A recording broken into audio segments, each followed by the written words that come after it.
So hi to people who are watching us live. We're just coming up to the hour 1 p.m. British summertime, so we're about to start the next session. She's going to be about consent and consensual leadership, or the lack of it in our spaces. So I really want to welcome Erin to be with us, and she's just going to share something about herself before we jump into the conversation. So if you're new on the session, you just joined us live, feel free, if you want to just say who you are or make any comments as we're talking in the chat, you can do. It's space for questions, and if you've got any technical problems, post them there too, and someone will get back to you. But Erin, welcome. Sorry. Thanks. Thanks for having me, Marianne, and thanks, Becky, for getting all of the logistics ready as well. I am Erin Gar-Yun Andriamahefa. I use she, her pronouns. I am queer. I am Malagasy and Chinese. My father's from Madagascar and my mother's from China. I was born and raised in Chicago in the US. And I studied and worked in international development for the last 6 years, specifically doing proposal development and working on gender issues. And I want to clarify that that's usually work within the gender binary. And more recently, I made the decision to commit, to consult independently because of the hypocrisies and the lack of accountability within the international development sector. And finding myself trying to openly speak out about the issues that I was seeing and feeling. And it was not met with open ears. So, it weighed me down and weighed down my spirit. And I needed to kind of step away from the space to, think about my own health and ground myself. So while I was doing, proposals for large scale international development programs, it felt very far away and very separated from the work that was being done. So in ways I kind of showed up more locally in Washington, D.C. I'm D.C. based. And I support the D.C. Rape Crisis Center as an advocate. And I think through that training, I kind of developed a broader understanding of consent beyond sexual consent. And also, locally, I support this organization called Collective Action for Safe Spaces, which kind of supports and makes DC safer by using community-led solutions through an intersectional lens to stop public gendered harassment and violence in the city. And also within the development context, still building within that context. Thank you to Angela Bruce Rayburn, who is my mentor and friend, who is also based in the area, who has been on Healing Solidarity before. But I reached out to her cold because of one of her articles, kind of talking about racism and sexism in the international development sector. And she invited me to the Black Women in Dev Facebook group, which is a group, a network, a refuge on Facebook for Black women specifically in the sector to kind of share opportunities and ask questions and share specific experiences and struggles of Black women in the sector, in a sector that supposedly supporting them and their communities, right? And also want to shout out to Stephanie Kimu, who founded the group, which has thousands of members at this point. And she also has her own firm, Popworks Africa, that uplifts like African-led development solutions and centers young African women in the work. So there are structures that exist that we're trying to model, and so I think that's really important to name as well. Yeah, absolutely. And Erin, I just posted a link to some of Angela's writing there, and I wanted to also put, so Black Women in Development, can people contact you if they want to know more, like Black women who might want to be listening? Absolutely. Yeah.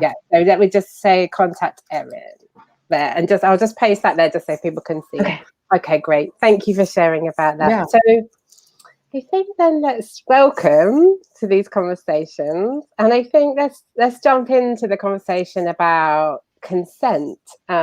You and I have talked a bit about this before, but we wanted to talk about how this idea of consent and the maybe lack of consent as well is maybe manifesting in the power dynamics in our organizations and in the sector. And you've already spoken a bit to some of your own struggles with that. But how do you think that's manifesting? Sure. Yes. Yeah. So kind of creating like a grounding understanding. We think of consent as, the permission for something to happen or an agreement to do something. And, it doesn't have to necessarily be within a sexual context. Like just that definition, right? And we often know that term within that context. And I think it's important to think about specifically power when we think about consent, and how power makes consent the ability to, to consent blurry. It makes it not clear, right? Yeah. Being able to say no without consequences to some extent. Yeah. So, thinking about international development as an industry, as a field, and how it was conceived and how it continues to exist, it exists within many systems, right? It's not separate from these systems of oppression. We can name neocolonialism, capitalism, imperialism, patriarchy, white supremacy, racism, sexism, ableism, a lot of isms, a lot of isms. Right. And thinking about consent, like thinking about how individuals exist in these systems, we do not consent to these systems that were built, and even the idea of borders in, the countries that we currently work with, right? How consensual was that line drawn in in the land, So we think about systems that still instill that power, and we're swimming in it. And we know that this is we know that international development is a tool of foreign policy, right?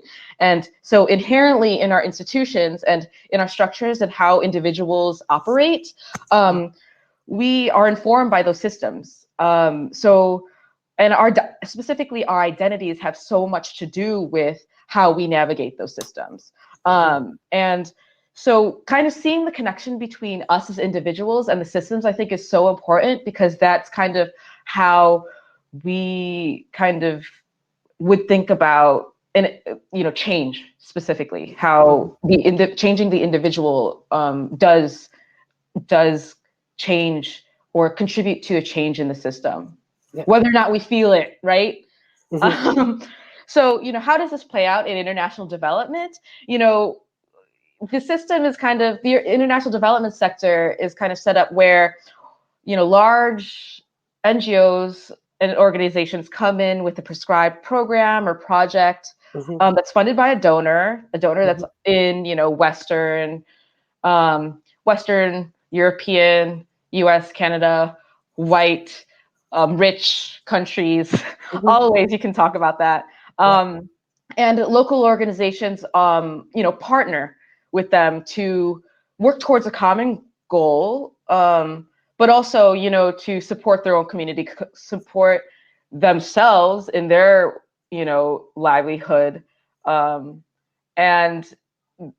it exists still within these existing structures. So in international development, as it's swimming in all of these other systems, we talk about, or we have the white savior complex, where it's coined by Teju Cole, we have to remind ourselves that exists within white supremacy. And we have white folks in donor countries and headquarter offices in the global north that are socialized and conditioned to help and save because of their privilege, and with the intention of doing what they understand is good, good.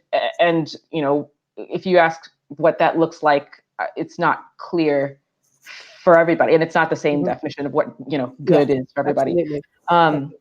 So folks are convinced that they know how to how best to solve these issues, and informally colonized and exploited countries, right? And they believe they understand the problem, and they believe that they're entitled to the spaces within these countries, traveling back and forth to these places. And it's kind of like, there's it's like folks, and I'm not separate from this system. I want to say that, right? I don't want to say they, them, because we all exist within these systems and are all not guilty, but live in contradiction, right? Yeah. But kind of thinking about how people from these countries, how people from rich countries, let's say, want to help people so far away from where they grew up and what they're used to, what they know, like what they know around them, like put themselves in a completely different context and not understand the historical, legacy of that context, and without conceptualizing how we exist in our own space, and I think in our own identities, in our own bodies, and that's the closest to us, right? That's what we should understand the most within these larger systems. So being able to, the privilege of being able to be like, oh, I just want to help all the way over there, and not even thinking about, number one, yourself, your identity and how you exist in your body, but then also like what's happening in your community that you grew up in, or in your family more immediately. What things, what issues exist in your family that you have, you have a part in, right? In solving, in the problems that you're supposed to solve, or be part of, kind of doing better. So, I think that creates a system of experts. And, we, in international development, it's kind of like seen through the white gaze, right? It's kind of, the problem is seen through these donor countries. We read these problem statements in these requests for proposals, and it's like, whose narrative is this? I'm like, somehow colonialism, imperialism, these things were not, mentioned in the problem statement, and that's, and that's, I think that's the reality of international development. It's like that's the reality that I think a lot of people either don't know, don't want to sit with, but for folks specifically of color, I think people of the diaspora, who are working in these countries, in Western countries, who see this, are kind of like, like we see it in a different way. And, kind of thinking about the pictures on the walls in these organizations, in these headquarter organizations. I'm like, that person looks like me. And it's like, it's not, it doesn't feel great. It's unsettling. So, thinking about the white gaze and like collecting data and collecting information about, where the people in the countries become the subject, and where we have these extensive monitoring and evaluation frameworks to hold organizations accountable for their own development. It's just, it's kind of, it's mind-boggling to me, because it's like, what are we really trying to create? Are we trying to create, have organizations in other countries really be more, skilled in M&E, like monitoring and evaluation? That's what, like, that's the goal. And like, there's so much money that goes into that, right? And for folks who are saying like, it's getting better, it's better than before, and it's like, okay, but that doesn't make a lot of people don't feel that, right? A lot of people in the countries don't feel that, and that's a problem. And I think, it's not just people at the top, mostly white folks, just allowing more people of color to come in, or having more a partnership relationship, to have more space within a system that they created, right? That's not what we're trying to do. We're trying to burn it down. Well, no, not exactly, but we're trying to recreate. We're trying to really build. So when we think about who's harmed within these systems, like in a system where we can't talk about our identities, right? Like I like in an international development organization, to what extent am I going to really talk about my identity? And because it's not valued, it's not valued at all in the work. And it's kind of like Black and brown folks in other countries, people of color, women, girls, trans, gender nonconforming, non-binary folks, disabled folks, Muslim folks. It's kind of like, where are their voices in leadership? And that's like, let's say saying both in the Western countries, both in the global North and in the global South, right? And so that's kind of thinking about that contradiction in itself. Like I can exist in the Washington D.C. and be in a space, but also, have a better understanding of an issue or the historical legacy of a country, specifically because of my identity and why. Thinking about even like why I exist. Like I don't exist. Like it's not like Madagascar wasn't colonized. Like I know that history. And recognizing that, that kind of history is the same history of the beneficiaries that we're talking about, and the local organizations and the people, and that's thinking about the people of the diaspora and these HQ offices. So like thinking about how consent is not, practiced where organizations can really just say no to the existing structures. They have to get paid. They have to survive, right? And so inherently, without consent, it's not surprising that abuse, exploitation, and even at the even at the micro level, microaggressions at these HQ offices, it's all violence. It's all violence.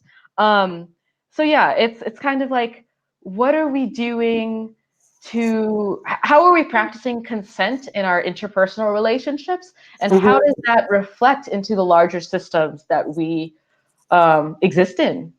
And then I'm wondering, like I heard you talk about two things. So one is the consent piece, and then the other piece about identity, and kind of I heard you kind of talking about how we don't talk about those identities explicitly, right? In our international development spaces. So I'm thinking about like what are the things that you think would help us to bring that quality of consent, and maybe also that more explicitness about identity into our spaces?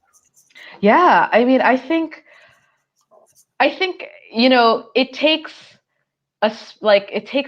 the self work of individuals to be able to create a collective space where that is, in welcome and appreciated and valued. And I think, kind of thinking about reimagining something that doesn't, like that yes, exists in its own way now, but reimagining something that really doesn't exist. And, being open to shifting how we've done things, and building relationships, building trust amongst people. I think, and naming the power dynamics and systems that we inherently exist in. I think that takes a lot of courage for folks in a system that doesn't, and in institutions or organizations that have not created the space for that. So, and so when we think about power, leadership has a lot to do with that. Leadership has a lot to do with making a space, conducive to that conversation. And because, sometimes when you speak up, your employment is about your literal experience. Your employment is compromised. Your employment can be compromised.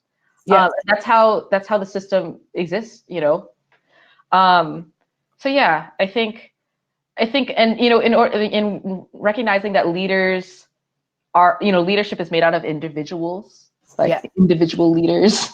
And as individuals, everyone can do that work to not feel threatened by people who are different from them, you know? Yeah.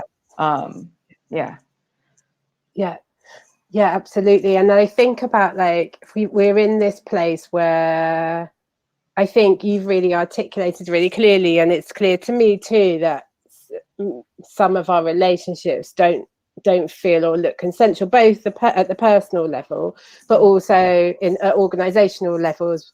For it, I guess, well, maybe I'll ask you actually, what maybe some examples of things you've seen where relationships between organizations or between partners or whatever don't feel consensual. Because I think it's interesting to think about it through that lens of like, okay, so if it's not consensual, then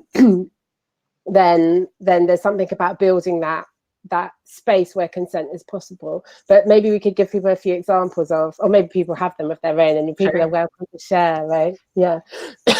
Yeah, I mean, I think building a budget without the local organization, or not having the local organization have any say in the budget, or cutting things in the budget without telling the asking the local organization, absolutely.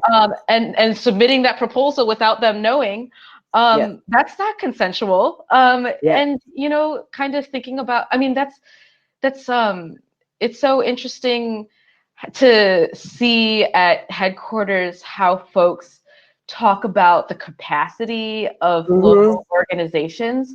It's very dehumanizing, very demeaning in the way that, they can't, implement this extensive monitoring and evaluation framework that we've created at headquarters. And it's so we'll have to do it for them or something like that, we'll right? Or like we'll have someone fly in and hold their hands, because they need a lot of hand holding. It's like it's not like we haven't heard this before in these offices, and it's like that is inherently, like, to me, I would name it racist. I would name it a lot of ist things. Absolutely. And so it's like, it's really not believing that people won't do their best for their communities, and that's such, and there really has to be some mental gymnastics to really believe that, right? Like, if given the resources, like, I would just do my best. And I think that lack of trust kind of drives the international development field. And just the larger structure of, let's say, designing I come from the proposal development side, so designing a program that doesn't necessarily align with the local organization's morals or goals, but they have to say yes to the program because they need to fund their salaries and support their communities, families and communities. That lack of autonomy, to say, no, actually, this is not in alignment with our work. That, we can't say that they're fully consenting. I think, and I think that's the thing about consent. It's like, you have to think of it as it being blurry. It's not black and white. It's not a binary, right? So if it's blurry, is it consensual? And I think that's the main question here.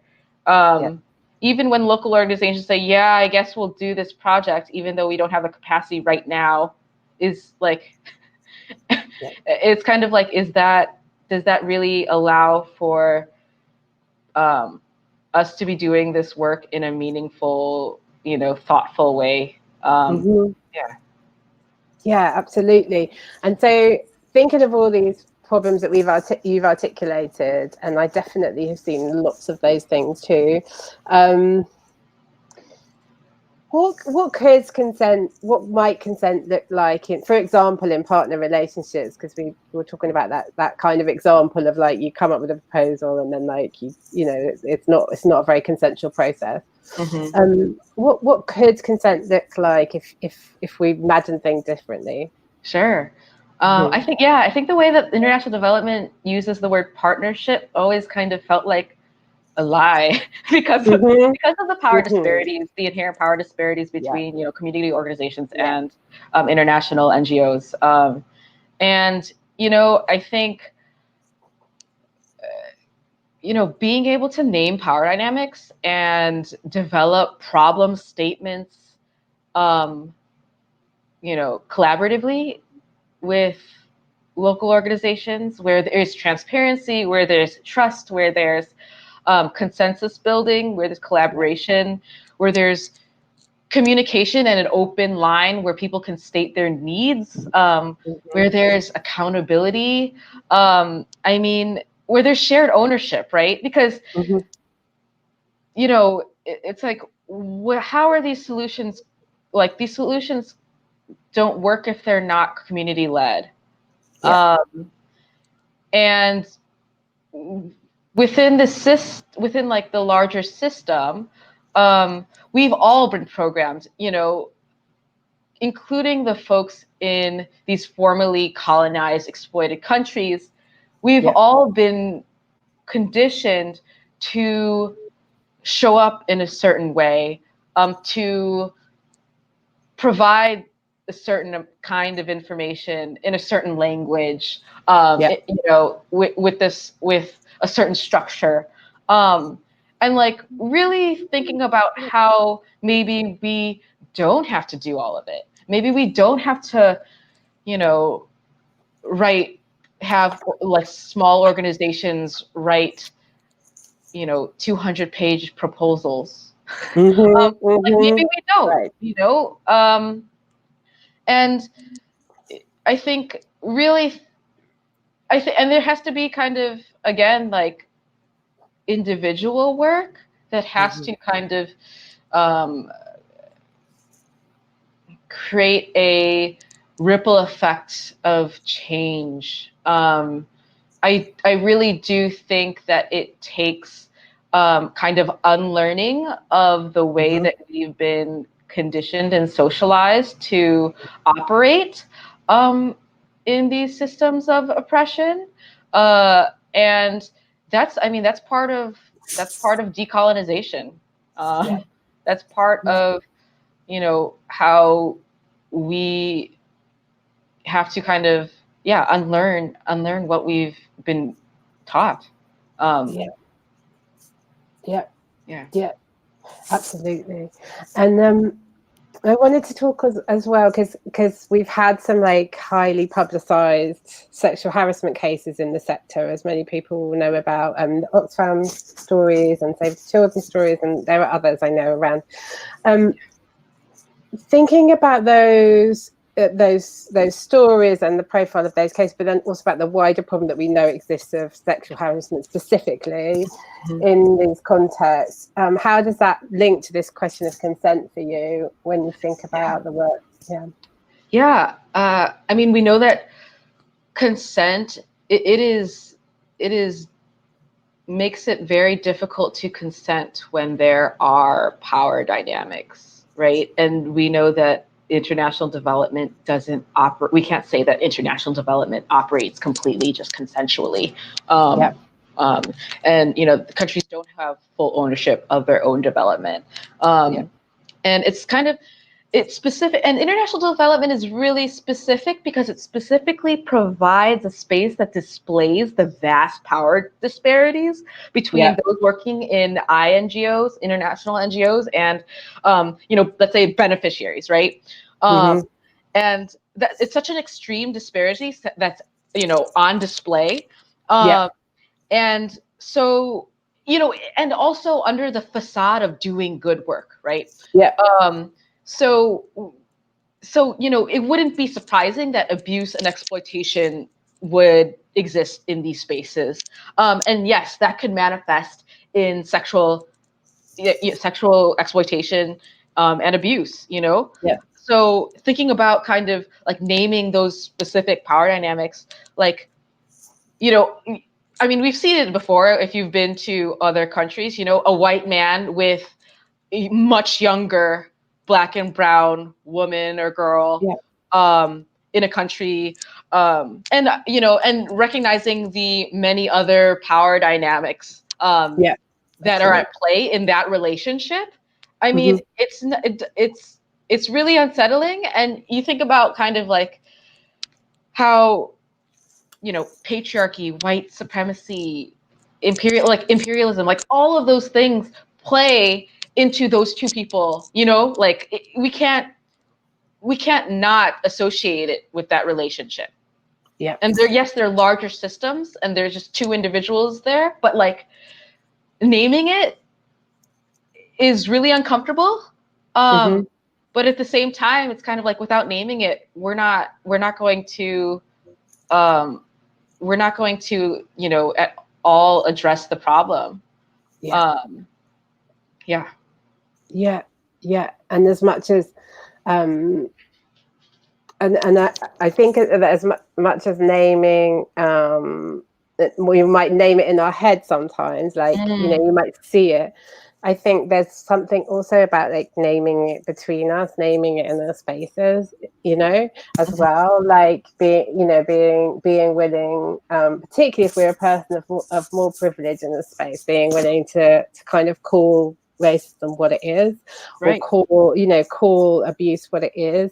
I think it's something that we haven't seen enough of, probably. And I think in what I see a lot in relation to those particular sexual harassment cases and the narrative in general around them is like this call for process and procedure and policy and all of that, and that all feels deeply depoliticizing of you know these issues that you've been talking about. You know, it's like we make it into a policy. There's a bad guy that did something. You know, that whole it's like, oh great, our system will create another structure to deal with this. Yeah. You know, the system that is built in patriarchy and white supremacy. Yeah. And yeah, it's not kind of realizing that, you know, like the system will not provide the support to survivors. We've seen it before where, you know, organizations, their goal is to not be transparent, to not share information, even amongst the people within their, you know, staff within their organization about what actually happened. And without knowing that, we can't do better. Without being transparent, we can't be held accountable. You know, we don't know what accountability looks like.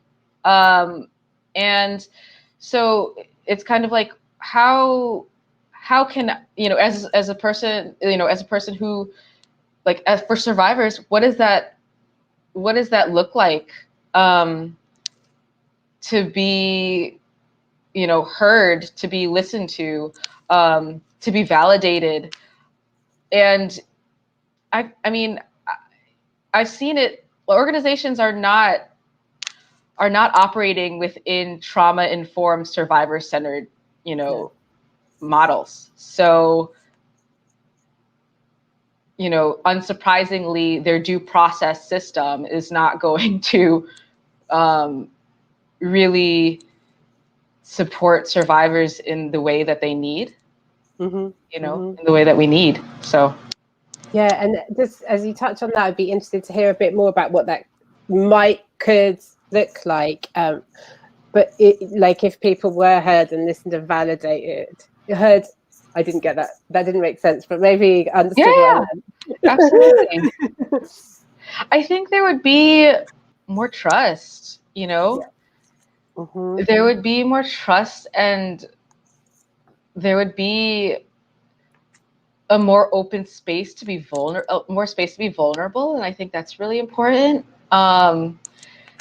Because, you know, in spaces where you can't be those things, why would one want to speak up about their experience? Just their experience, you know, their experience as an individual in general, whether that is about harassment, whether that is about exploitation or abuse, any kind of violence. Like, why would one want to, you know, I wouldn't want to share that if I didn't trust anyone. And knowing that it wouldn't be kind of met with justice and healing it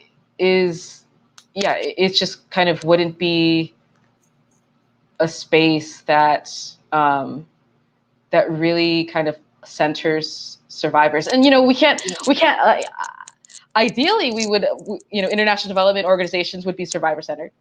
Yeah, right. Ideally, yes. Right, and I was thinking about, like, there's a piece about being survivor centered in relation to specific abuse within the sort of sexual context, but then there's also something about, well, if we thought about what you've been talking about there being this lack of consent in other things that we do, in other ways that we work, well, what would it look like to be survivor centered? And really, I guess that's like community centered. It's led by whoever we're trying to support, and like what would it look like to place the value on being, hearing, listening, validating, and for that to be where we start from, for that to be what we center. Right. That feels very different, right? It seems very far away, but right.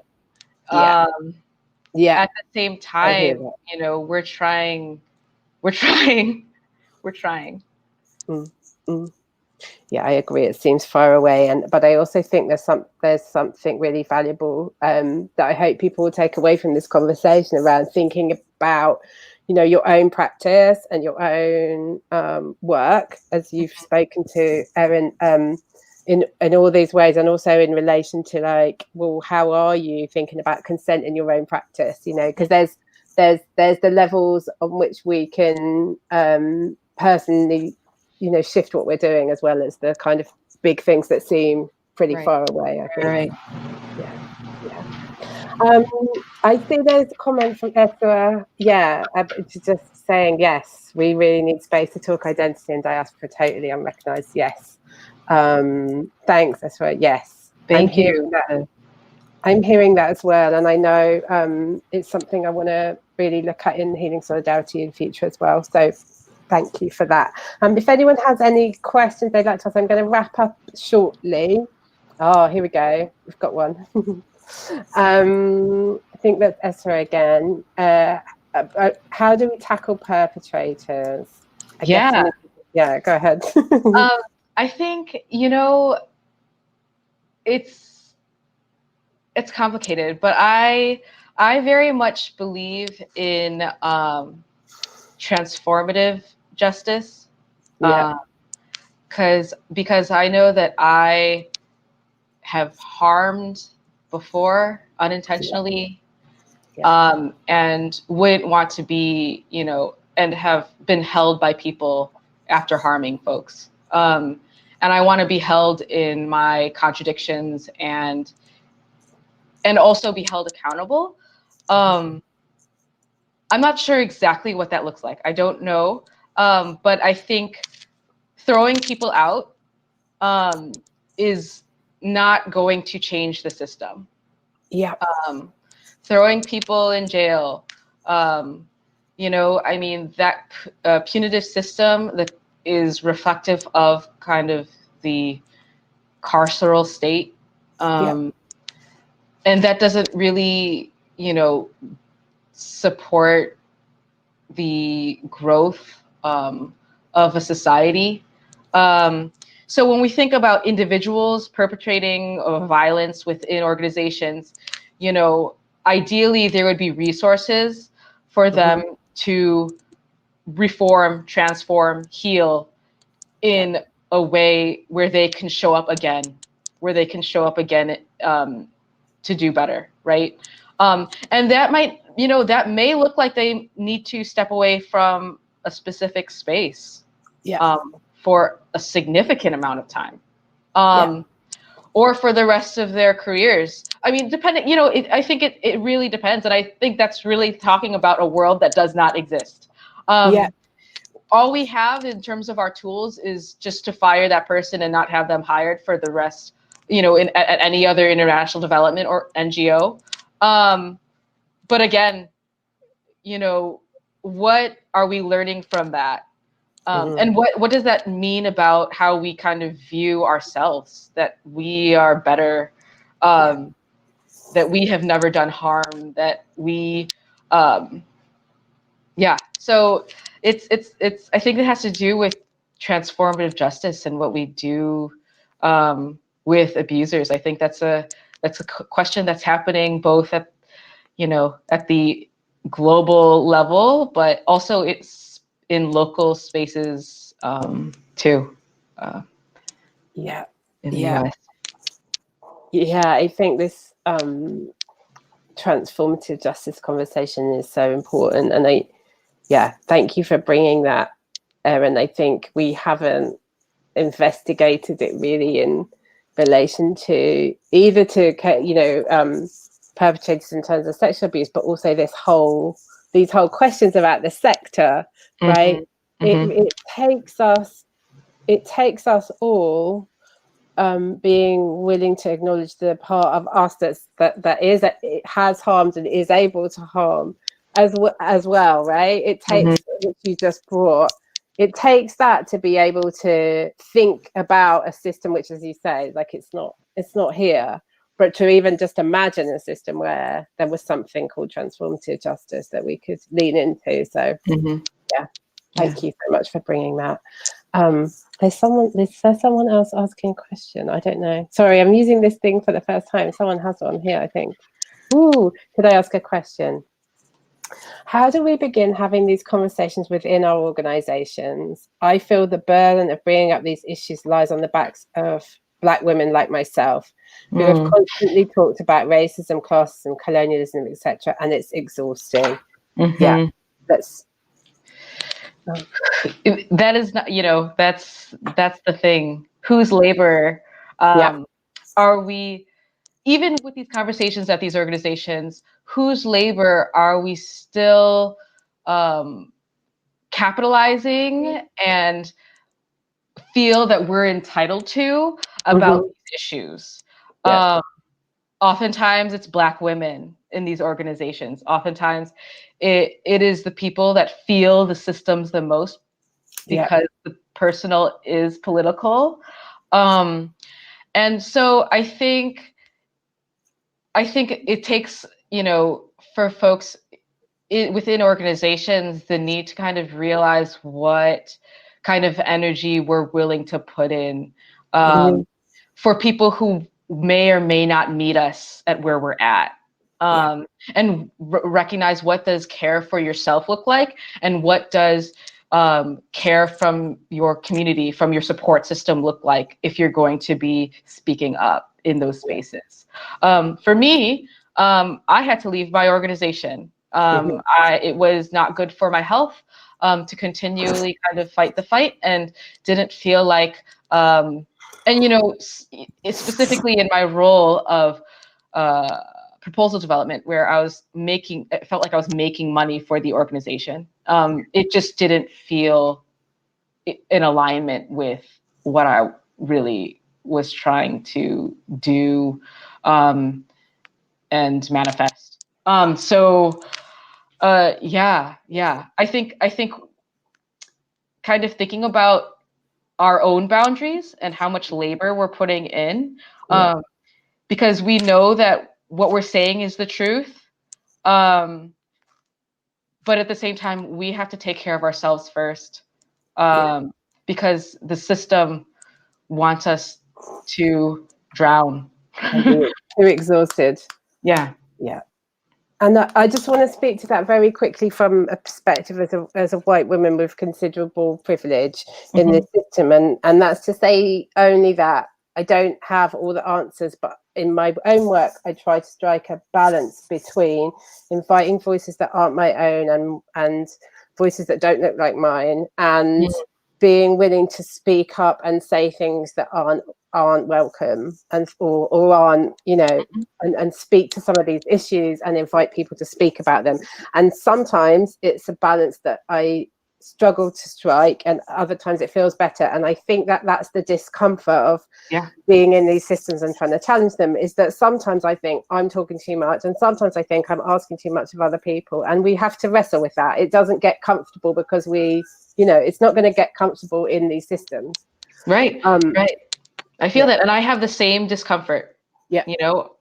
We all sit with our privileges, we all sit with our power, we all sit within systems of oppression, and kind of, unpacking that and navigating it is really the work, and it's really uncomfortable, and it will continue to be uncomfortable. But that is how we learn and grow. Yeah. Yeah. And That's how then we become better. leaning into those two things you said, which I really value for myself as well. It's like community and care for ourselves and each other, can really support us with that too, I think. Yeah. Thanks, everyone. I'm going to bring this session to a close now, because we're going to take a break before we talk with Roshni at 2 p.m. British Summer Time, which is in about 15 minutes time. I'm going to go just take 5 minutes and come back and be with you. I want to really thank you for being with us, Erin. Early morning time with you in DC. Thank you for joining us. If people have further questions for Erin, there is you'll be able to ask her in the collective, and also if you post things here, we'll kind of collect up questions afterwards and come back to you. So yes, that's all the housekeeping, I think. Is there anything you'd like to add, Erin? I think kind of my final point is just we must do the inner work. We must do the self-work to be able to show up whole.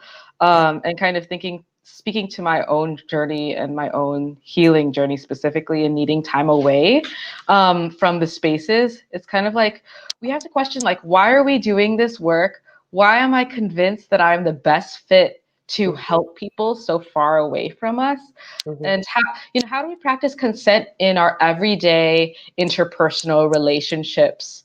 And how does our identity relate to how we are able to, consent? So yeah, after having your existential crisis, but you'll show up differently. You'll show up differently in spaces, and you'll ask different questions, and you will, you'll have different people kind of drawn to you. You'll notice. Right. Yeah. Yeah. And I'm just going to type something here. Feel free to share about your existential crises, folks, because I think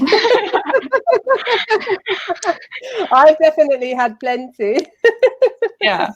So yeah, and I think it's important to name that, like, I'm still learning what accountability looks like systemically, and for me as an individual, and who's holding me accountable, and needing to be open to always do better, and knowing that, like, I've made mistakes, I will continue to make mistakes.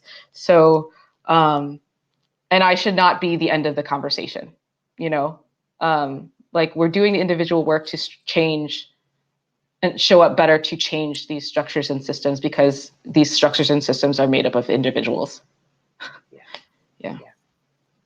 Brilliant. Thank you. Thanks so much. Yeah. We'll take a break and see people back on the hour. Thanks so much, everyone. Thanks, Marianne. Thank you. Bye-bye.